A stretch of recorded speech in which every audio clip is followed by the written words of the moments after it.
Il devait parler juste après la fin du coup de fil entre Vladimir Poutine et Donald Trump, mais Volodymyr Zelensky a annulé son allocution. Ce n'est que dans la soirée, lors d'une conférence de presse en ligne, qu'il a réagi. Nous sommes sceptiques lorsqu'il s'agit de faire confiance aux Russes. Il n'y a pas de confiance envers Poutine. C'est pourquoi je dis que nous devons comprendre comment cela fonctionnera techniquement afin que cela ne dépende pas uniquement du désir des Russes. Cela, c'est-à-dire le cessez-le-feu.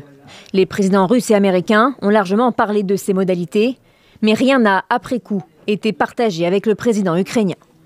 Nous soutenons toutes les mesures visant à mettre fin à la guerre. Mais pour les soutenir, nous devons comprendre ce que nous soutenons exactement. Quand le président Trump aura le temps, c'est un homme très occupé, quand il aura le temps, il pourra m'appeler à tout moment. Il a mon numéro de téléphone. Pour l'instant, le président Trump n'a pas décroché son téléphone pour appeler son homologue ukrainien. Il s'est contenté d'une réaction sur son propre réseau social, une nouvelle fois pour vanter ses faits d'armes. Cette guerre n'aurait jamais commencé si j'avais été président. Beaucoup d'éléments d'un contrat pour la paix ont été discutés. Ce processus est maintenant pleinement en cours et en application. Et nous allons, espérons-le, pour le bien de l'humanité, accomplir cette tâche.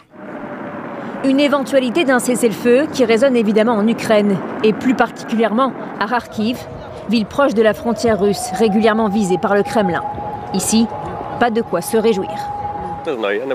Pendant cette trêve, Poutine pourrait encore renforcer encore plus son armée pour nous attaquer. De notre côté, nous nous affaiblirions encore plus. S'ils arrêtent l'aide militaire à l'Ukraine, ce sera une erreur. La Russie reviendra dans quelques temps. Car Vladimir Poutine a posé une condition au cessez-le-feu et non des moindres, l'arrêt de l'aide militaire occidentale à Kiev.